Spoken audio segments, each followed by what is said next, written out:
श्रीराम समर्थ. श्री गणेशाला, शारदेला, समर्थ सद्गुरूंना, सुतांना, सनकादिकांना, शुकाचार्यांना वंदन करून क्षणभर नामस्मरण करू. श्रीमद भागवत सारामृत कथेचे श्रवण करू. ओम नमो भगवते वासुदेवाय. ओम नमो भगवते वासुदेवाय. ओम नमो भगवते वासुदेवाय. ओम नमो भगवते वासुदेवाय. ओम नमो भगवते वासुदेवाय.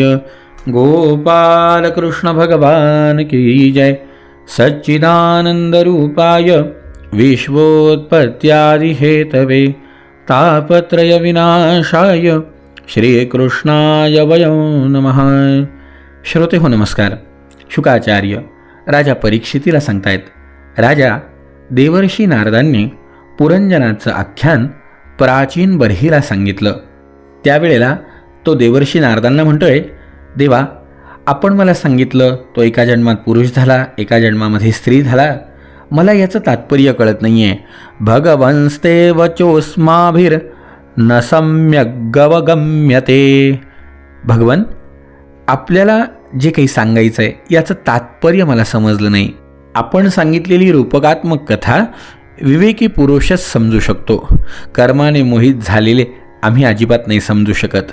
तेव्हा देवर्षी नारद म्हणतायत, पुरुषं पुरंजनं विद्याद व्यनक्त्यात्मनः पुरम. पुरंजन म्हणजे जीव, जो आपल्यासाठी 1, 2, 3, 4 अनेक पायांचे किंवा बिनपायांचे शरीर रूप नगर तयार करतो. जीवाला शरीर मिळणं, जीव हा पुरंजन आहे, शरीर ही त्याची नगरी आहे. अविज्ञात नावाने ओळखला जाणारा त्या जीवाचा जो सखा आहे तो साक्षात ईश्वर आहे. कारण कोणत्याही प्रकारचे नाव, गुण किंवा कर्मांनी जीवांना त्याचा पत्ता लागत नाही. या पुरंजनाने म्हणजे जीवाने जेव्हा सुखदुःखरूपी सर्व विषय भोगण्याची इच्छा केली, तेव्हा त्याने दुसऱ्या कोणत्याही शरीरापेक्षा 9 दारं, 2 हात आणि 2 पायांचा मानव देहच पसंत केला. जी स्त्री जिला तो वश झाला ती म्हणजे बुद्धी आहे. हिच्यामुळेच देह आणि इंद्रिये यांच्यामध्ये मी माझेपणाचा भाव निर्माण होतो आणि पुरुष हिच्या आश्रयाने या शरीरात इंद्रियांच्याद्वारे विषय भोगायला लागतो, ज्यांच्यामुळे सर्व प्रकारचे ज्ञान आणि कर्म होतात. सखया इंद्रिय गणा ज्ञानम कर्म च यत्कृतम. ती 10 इंद्रियेच याचे मित्र होय. इंद्रियांच्या वृत्ती तिच्या सखी होत्या. त्या बुद्धीचं रक्षण करणारा 5 फणाचा नाग म्हणजे कोण? व्यान, उदान, समान, प्राण आणि अपान या 5 वृत्तींचा प्राणवायू हाच 5 फणांचा नाग आहे. दोन्ही प्रकारच्या इंद्रियांचे नायक मन यालाच 11वा महाबलवान योद्धा समज.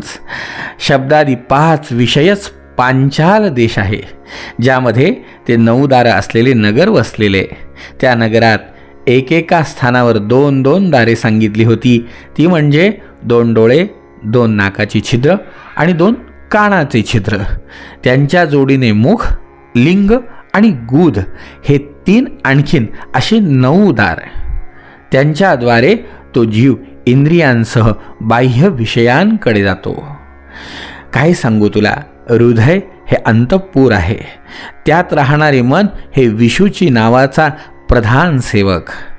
मनाच्या सत्वादी गुणांमुळेच मनाला प्रसन्नता, हर्ष, मोह निर्माण होतो. शरीर रथ आहे. ज्ञानेंद्रिय रूपी 5 घोडे त्याला जुंपलेलेत. संवत्सर रूप काळाप्रमाणे न थांबणारा त्याचा वेग असं दिसतो, मात्र त्याची गती दिसत नाही. पुण्य आणि पाप ही 2 प्रकारची कर्म त्याची चाकं आहेत. 3 गुण ध्वजा आहे आणि 5 प्राण लगाम आहेत. मन लगाम आहे, बुद्धी सारथी आहे, हृदय बसणारे ठिकाण आहे. सुख दुःखाची द्वंद्वे जोखड आहेत. इंद्रियांचे 5 विषय त्यात ठेवलेली आयुध आणि त्वचा इत्यादी धातू त्याचे आवरण आहे. तुला काय सांगू, ज्याच्याद्वारे काळाचे ज्ञान होते ते संवत्सर म्हणजे चंडवेग नावाचा गंधर्वराज होय. त्याच्या अधीन असणारे जे 360 गंधर्व म्हणून सांगितलेत ना, ते दिवस होत आणि 360 गंधर्व स्त्रिया म्हणजे रात्री होय. हे आळीपाळीने फिरत राहून मनुष्याचे आयुष्य हरण करतात, वेळोवेळी त्याला सावध करतात. वृद्धावस्थाच साक्षात कालकन्या. तिला कोणताही पुरुष पसंत करीत नाही. जेव्हा मृत्यूरूप यवन राजाने लोकांचा संहार करण्यासाठी तिचा बहीण म्हणून स्वीकार केला, मानसिक क्लेश आणि शारीरिक कष्ट हेच त्या यवन राजाचे पायदळ आहे. प्राण्यांना क्लेश देऊन तत्परतेने मृत्यूच्या मुखात घेऊन जाणारे शीत आणि उष्ण हे 2 प्रकारचे ज्वर म्हणजेच प्रज्वार नावाचा त्याचा भाऊ आहे. अशा प्रकारे हा देहाभिमान जीव अज्ञानाने आच्छादित होऊन अनेक प्रकारचे आधिदैविक, आधिभौतिक आणि आध्यात्मिक कष्ट भोगीत 100 वर्ष मनुष्य शरीरात पडतो.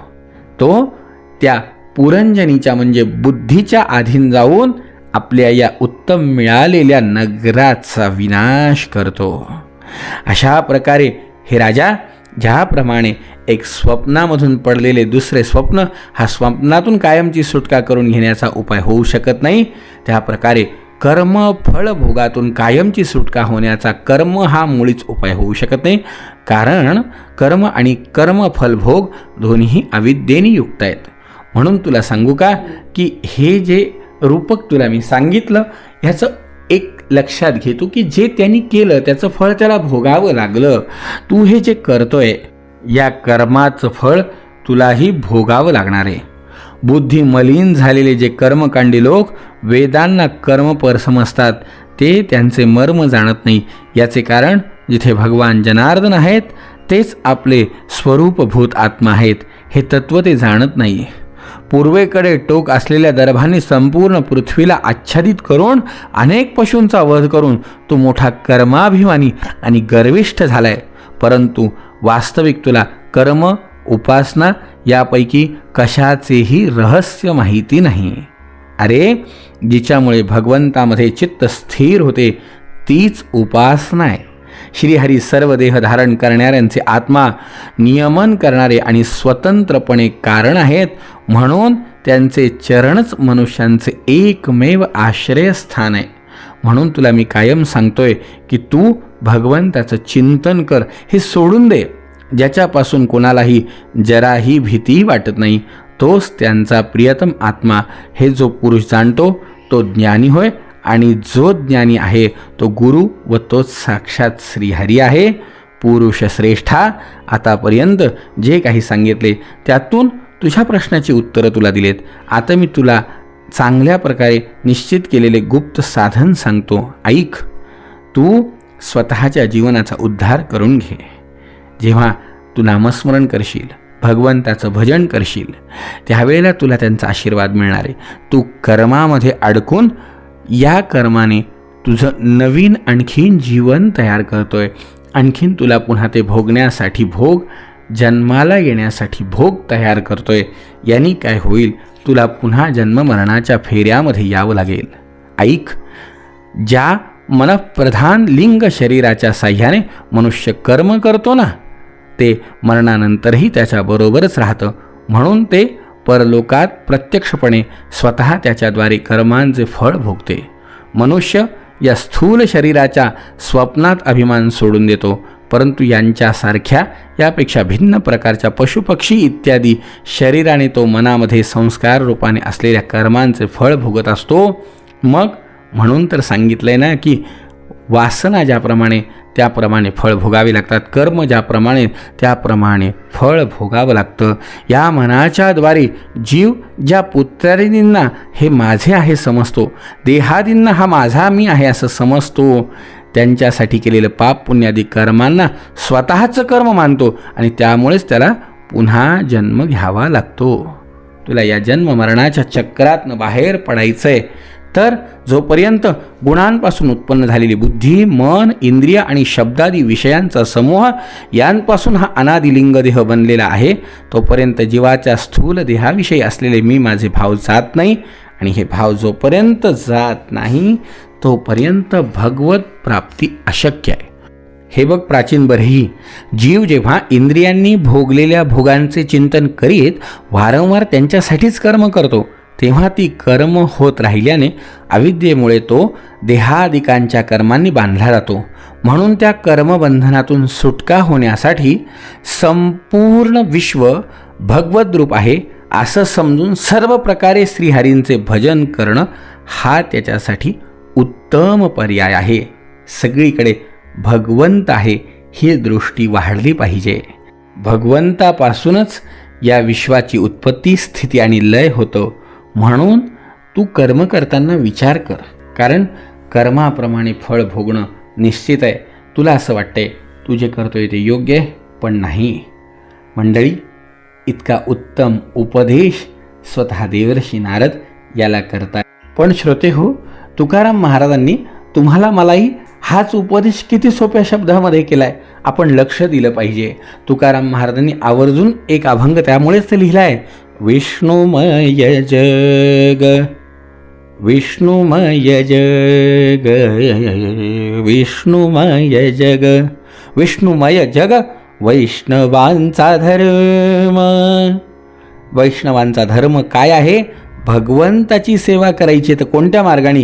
की हे अवघे विश्व हे भगवंत स्वरूप आहे. विष्णुमय जग वैष्णवांचा धर्म, भेदाभेद भ्रम अमंगळ.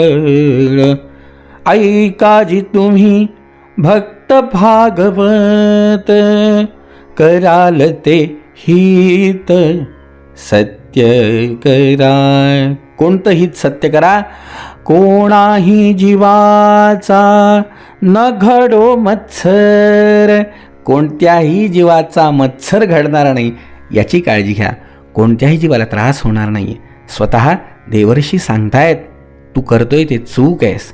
तू अनेक जीवांचा संहार करून यज्ञ करतोय, देवाला प्रसन्न करून घेण्याचा प्रयत्न करतोय, पण ते चूक आहे. कोणाही जीवाचा न घडो मत्सर, वरम सर्वेश्वर पूजनाचे. भगवंताच्या पूजनाचं एक वर्म, कोणाही जीवाचा न घडो मत्सर. तुका म्हणे एका देहाचे अवयव, सुख दुःख जीव भोग पावे. देहाचे अवयव आहे हे सगळं जग विष्णुमय, आणि या देहाचे अवयव ज्याप्रमाणे वेगवेगळे, पण कोणत्याही अवयवाला त्रास झाला तर त्याचा भोग जीवाला भोगावा लागतो. पायाला पिन टोचली काय, हाताला चटका बसला काय, डोक्याला फटका लागला काय, व्याकुळ जीवच होणार आहे. म्हणून प्राचीन बरही ऐक, कोणत्याही जीवाला त्रास होणार नाही याची काळजी घे. तुम्हाला मला तुकाराम महाराज हेच सांगतायत की करायचं असेल भगवंताची सेवा, भगवंताचं भजन, भगवत कृपाप्राप्तीचं साधन कोणत्याही जीवाचा घरातल्या बाहेरच्या ज्ञानात अज्ञानात नाही, कोणालाही आमच्याकडनं त्रास होणार नाही याची काळजी आम्ही घेतली पाहिजे. आज समाजामध्ये ही गोष्ट दुर्मिळ होत चालली आहे मंडळी, दुर्मिळ होत चालली आहे. एकमेकांमध्ये भेदाभेद किती बघतायत, किती हो. अहो, सामान्य लोकांचं जाऊ द्या, पण भगवंताचे पाईक म्हणणारे, भगवंतावरती विश्वास असणारे म्हणणारे, भगवंताच्यासाठी वेगवेगळ्या पंथांचं आचरण करणारे एकमेकांमध्ये भेद पाहतात, एकमेकांना आपलं वैरी समजतात. मला सांगा, हा व्यापार आहे का? नाही हो मंडळी, हा व्यापार नाही आहे, हा भगवत प्राप्तीचा मार्ग आहे. आणि गजानन महाराज म्हणलेत की ज्याच्याकरता हा मार्ग निर्माण झाला आहे ना, तो मार्ग त्याकरता न उपयोगाला आणताना स्वार्थाकरता जर आणला तर एक दिवस अवस्था बिकट होणार आहे. या पुरंजनाला फक्त आणि फक्त क्लेश, या जीवाला फक्त दुःख दैन्य भोगावं लागणार आहे. पुन्हा पुन्हा जन्माला यावं लागेल, पुन्हा पुन्हा मरावं लागेल. नाही ना, यातनं बाहेर पडायचं आहे.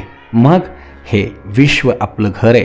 या विश्वातले प्रत्येक जीव आपल्या घरातले आपले सभासद आहेत असा विचार करून कोणालाही त्रास होणार नाही याची काळजी जर आपण घेतली तर नक्कीच आपल्यालासुद्धा या कर्मबंधनातून सुटका होण्याचा मार्ग सहज उपलब्ध होईल.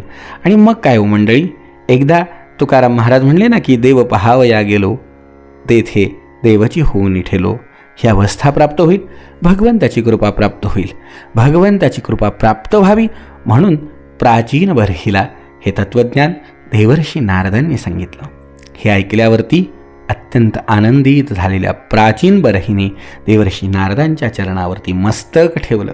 आपल्या जीवाचा उद्धार करण्याचं ज्ञान आपल्याला दिलं, याबद्दल मी आपला शतशः ऋणी आहे असं म्हणून देवर्षी नारदांचे आभार मानले. पुढे याच्या वंशजांचं काय झालं उद्याच्या भागामध्ये श्रवण करू. जय जय रघुवीर समर्थ.